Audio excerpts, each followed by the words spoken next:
Welcome to the JTF-501 Operator Academy. This lesson is part of the Core Operator Certifications curriculum. Today's lesson covers the Basic Ground Combat Certification. These procedures are designed to improve teamwork, reduce preventable mistakes, and help every operator contribute effectively during organized operations. Our goal isn't to tell you how to play Star Citizen. It's to establish a shared foundation that allows operators of all experience levels to work together safely, efficiently, and confidently. By the end of this lesson, you'll understand the principles of fire control and situational awareness, team movement, adapting to contact, and maintaining operational tempo. Let's begin. Module 1, Fire Control and Situational Awareness. Now let's begin with one of the most important responsibilities every operator has during combat: fire control. Friendly fire isn't friendly, but it does happen. In Star Citizen, desynchronization, limited visibility, sudden movement, and simple human error can all lead to accidental engagements. Our goal isn't to eliminate every mistake, it's to reduce them and respond professionally when they occur. The first habit every operator should develop is positive identification, or PID. Before firing, confirm that your target is actually hostile. If you're uncertain, don't shoot. A brief moment of hesitation is always better than accidentally shooting a teammate. Remember, every round you fire is your responsibility. If someone unexpectedly moves into your line of fire, stop shooting immediately. Reassess the situation, reposition if necessary, and only resume firing once you have a safe shot. Fire discipline isn't only the shooter's responsibility. Every operator should remain aware of friendly positions and avoid unnecessarily crossing another teammate's line of fire. One of the easiest ways to improve both fire discipline and situational awareness is by maintaining sectors of fire. Rather than everyone focusing on the same threat, concentrate on the area you're responsible for protecting. Your event lead may assign you a sector, or you may simply recognize that another direction isn't being covered. Communicate what you're watching and trust your teammates to cover the rest. You don't always need to be shooting to contribute. Sometimes, the most valuable thing you can do is prevent a threat from reaching your team from an unprotected direction. Mistakes will happen. Desync, animation glitches, and unpredictable player movement are simply part of Star Citizen. When accidental friendly fire occurs, remain calm. Avoid arguments or assigning blame during an active engagement. Finish the fight first. If a recurring issue needs to be addressed, discuss it afterward, respectfully and professionally. You can't control the game. You can't control every player's actions, but you can always control how you respond. Professionalism isn't measured by never making mistakes. It's measured by how we respond when mistakes happen. Module 2, Team Movement. One of the biggest advantages of organized gameplay is that no one fights alone. Success depends on moving with the team. When operators spread out, communication becomes more difficult. Support takes longer to arrive, and individual mistakes become much harder for the team to recover from. The solution is simple: move with the team. During organized operations, you'll occasionally hear event or element leads use terms like column, staggered column, or online. But you'll also see these happen naturally, even for those without tactical backgrounds. These aren't rigid military formations. They're simply ways of organizing the team for the terrain and the mission. A column is used in confined spaces.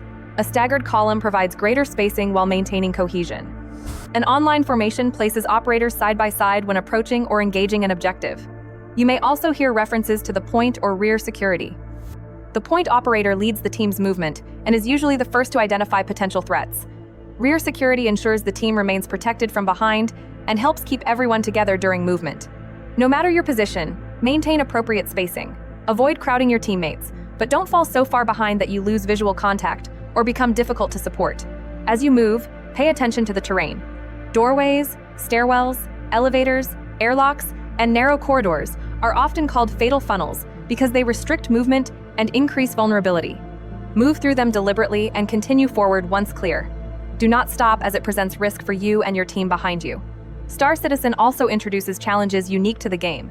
Its physics can be unpredictable. Avoid sprinting into teammates, crowding doorways, or pushing through players during heavy animations, like climbing ladders or entering elevators.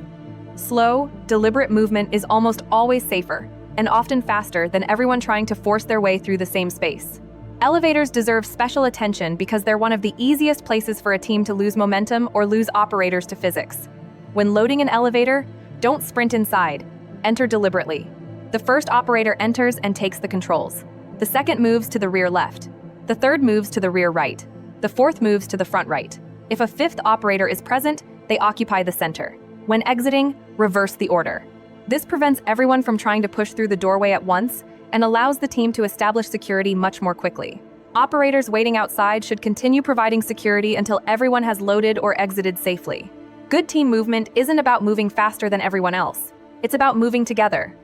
When the team arrives together, communicates together, and supports one another, every operation becomes safer, smoother, and far more effective. Module 3. Adapting to contact. No operation unfolds exactly as planned.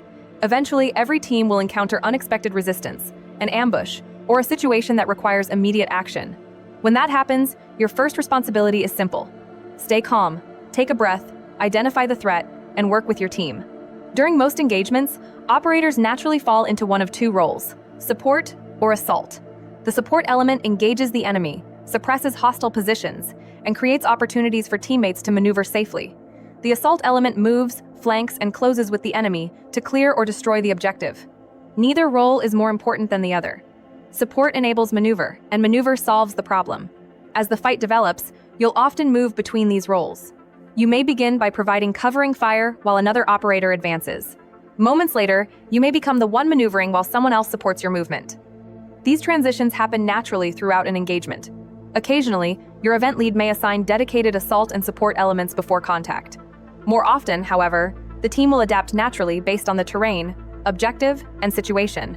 Your responsibility is to recognize what the team needs and contribute accordingly. Communication remains critical throughout the fight. Keep transmissions short, relevant, and focused on information that helps the team make decisions. Report enemy locations, movement, or changes to the situation, but avoid unnecessary conversation while others are communicating. Remember, adapting doesn't always mean pushing forward. Sometimes, the correct decision is to disengage, reposition, or regroup before continuing the attack. The objective isn't to win every firefight. The objective is to accomplish the mission. Above all else, remember this principle: win the fight first. Once the immediate threat has been eliminated or contained, the team can treat casualties, reorganize, recover equipment, and prepare for the next phase of the mission. Practical application. Let's look at a few techniques you'll commonly see during JTF-501 operations. One of the most useful is pieing a corner. Rather than exposing your entire body at once, slowly clear a corner by revealing only a small portion of yourself as you look farther into the room. This allows you to identify threats, while presenting as little of yourself to the enemy as possible. Another valuable tool is the use of grenades. Confirm friendly forces are clear and communicate before throwing. Grenades are a valuable tool, but not the answer to every room. Simple movement techniques also improve survivability. Crouching reduces your visible profile, while allowing teammates behind you to safely fire over your position. In situations with limited cover, going prone can make you an even smaller target while maintaining observation of the enemy. You'll also hear the term bounding. Bounding is a movement technique where one portion of the team moves, while another provides security. Once the moving element reaches its next position, the roles reverse. This allows the team to continue advancing or withdrawing while maintaining security and reducing unnecessary exposure. None of these techniques are mandatory in every situation. They're tools. As you gain experience, you'll learn when each technique best fits the terrain, the mission, and the enemy you're facing. The teams that succeed aren't the ones with perfect plans. They're the ones that adapt together. Module 4. Operator tips and best practices. Now you've been exposed to the core fundamentals of operating with a team. Let's finish with a collection of practical tips that will make you a more effective operator during both PvE and PvP operations. These are simple habits that consistently improve survivability, teamwork, and mission success. First, maintain operational tempo. Help the team maintain momentum by avoiding unnecessary delays. Don't stop in doorways, elevators, or hallways. If you've finished searching an area, establish security or prepare for the next phase of the mission. If you need to organize your equipment, move somewhere that allows everyone else to continue preparing for the next phase of the mission. Likewise, remember that the mission comes before loot. There will usually be opportunities to recover equipment once the tactical situation is secure. Don't delay the entire team for something that can wait. Second, weapon management. When your primary weapon runs empty during a firefight, drawing your sidearm or swapping weapons is often significantly faster than performing a reload. Those few seconds may be the difference between winning the fight and becoming another casualty. Whenever possible, reload during natural pauses in the fight, rather than waiting until your weapon runs empty. Once the area is secure, consolidate partially loaded magazines so you're prepared for the next engagement. Third, reduce your profile. Use leaning, crouching, and going prone to reduce your exposure, while maintaining observation and the ability to return fire. Choose cover that protects you while still allowing you to engage and reposition if needed. Choose positions that actually protect you, provide good observation, and allow you to move if the situation changes. Fourth, PvE versus PvP. Finally, understand that fighting human players is very different from fighting AI. NPCs generally follow predictable behavior. Human opponents don't. They communicate, reposition, flank, and actively exploit mistakes. Against human players, hesitation is often more dangerous than making a timely decision. The same fundamentals you've learned throughout this certification still apply: communication, teamwork, movement, and fire discipline. But you'll often need to apply them faster and more decisively. High aggression and active positioning will usually triumph over the average player. Lastly, no matter who you're fighting, remember the same principle: win the fight first.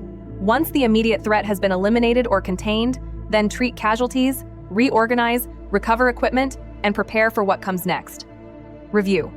Before we conclude, let's quickly review the key concepts from this certification. Fire control and situational awareness.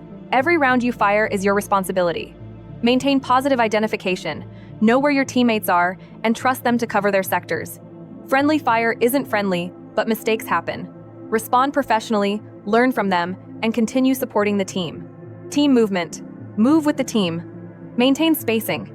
Understand the basic movement terminology you'll hear during organized operations and avoid creating unnecessary bottlenecks or delays. A team that moves together fights together, adapting to contact. Stay calm. Communicate clearly. Recognize when to provide support, when to maneuver, and when the best decision is to reposition rather than continue pushing forward. Above all else, win the fight first. For operator best practices, small habits create big results. Maintain the team's momentum. Use cover effectively. Manage your weapons deliberately. And remember that the same fundamentals apply whether you're fighting AI or human opponents. Simple, consistent habits make better operators. Final thoughts. Basic ground combat is about fundamentals, and it isn't designed to make you an expert. It's designed to give every JTF-501 operator a common foundation. When everyone shares the same expectations, understands the same terminology, and applies the same basic principles, communication improves, teamwork becomes easier, and operations become more enjoyable for everyone involved. These fundamentals are only the beginning. You'll continue developing your skills through future Operator Academy certifications, organized events, and experience alongside the rest of the community. Remember, our goal isn't to recreate or role-play the real military. Our goal is to use organization, communication, and teamwork to create better gameplay. Congratulations on completing the JTF-501 Operator Academy Basic Ground Combat Certification. To receive credit, return to Discord and use the CERT code command. Enter the certification code displayed on your screen, and Athena will automatically verify your completion and update your personnel record. Every experienced operator started with the fundamentals. Now it's your turn to put them into practice. Thank you for investing in yourself, your teammates, and the JTF-501 community. We'll see you on the next operation. Steadfast.